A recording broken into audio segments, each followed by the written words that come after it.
নিহিদান কালের বন্ধু নবী, নিহিদান কালের বন্ধু। আল্লাহ আল্লাহ দাঁড়াও আমার সামনে, জরমের মতো দেখা লই তোমারে গিয়ে।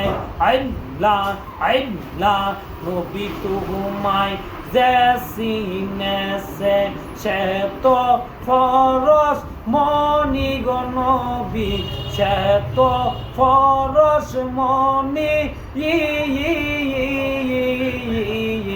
কোরআনে শুন নাসি গো নবী, তুমি অন্তর জামি।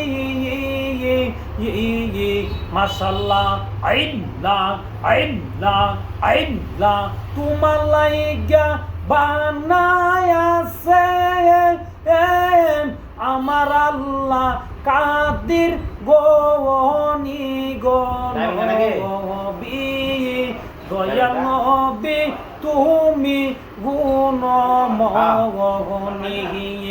আল্লাহ আল্লাহ আল্লাহ রহমতের বান্দার নবী, তুমি নূরের খনি গো নবী।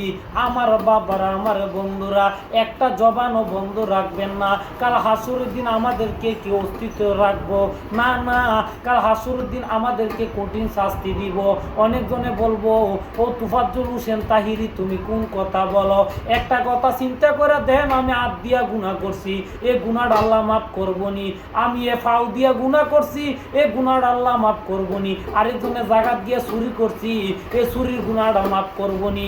আমি আরেকজনের লগে জিনা করছি, এ জিনাটা আল্লাহ মাফ করবনি। কত রকমের গুনাহ। একটা কুকুরকে ইডা দিলাম, ইডা একটা গুনাহ।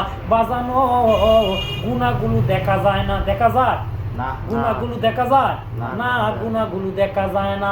বাজানো আল্লাহ বলছে সত্যর পথে চলার জন্য, আল্লাহ বলছে ইমানের পথে চলার জন্য, আল্লাহ বলছে নামাজের পথে চলার জন্য, আল্লাহ বলছে কোরআন তেলাওয়াত করার জন্য, আল্লাহ কইছে একমাত্র নামাজ পড়ার জন্য। কয়জনে নামাজ পড়ে? মসজিদের মধ্যে উদা 5 জন নামাজি থাকে, 5 জন নামাজি থাকে না? আগে কাতার বড় নামাজি আসিল, অনেক নামাজি নাই, অনেক বেনামাজির সংখ্যা বেশি, শয়তানের আড্ডা বেশি। যেন শয়তানের আড্ডা, যেখানে মেয়েদের ইমান নষ্ট হয়ে গেছে। কথা কোন ঠিক কিনা? গান বাজনা হাদিসের মধ্যে জায়েজ আছে? গান বাজনা হাদিসে জায়েজ না। সঙ্গীত কিন্তু জায়েজ আছে, ইসলামী সঙ্গীত। কথা কোন ঠিক কিনা? আমার বাবারা, আমার বন্ধুরা, অনেক বর্তমান নাচানাচির দলের মধ্যে বেশি, নাচানাচির দলের মধ্যে বেশি। কথা কোন ঠিক কিনা? আমার বাবারা, আমার বন্ধুরা, গান আর একটা জায়েজ আছে। কোন গান? যেটা তপ বাজাইয়া। কথা কোন ঠিক কিনা? নবীর আমলের থেকে তপ বাজাইয়া, এটা জায়েজ আছে। কথা কোন ঠিক কিনা? আরেকটা কথা চিন্তা করে দেন, আমি দর্জের মধ্যে আসিনি, তুমি তো দর্জের মধ্যে না, আরেকজনের লোকে যাও কাজিয়া লেগে যাইতে গা। ধৈর্য আছে ওই লোকটা? আরেকজনের লোকে আরেকজন মন্দ করলে এটা সহ্য করতে বুঝবো, তাহলে আমি সহ্য করলে আমার ভিতরে ইমান থাকবো। কথা কোন ঠিক কিনা? এর দূর আলোচনা করছি, দূরই সারবো। লাইক এবং শেয়ার করবেন। আসসালামু আলাইকুম।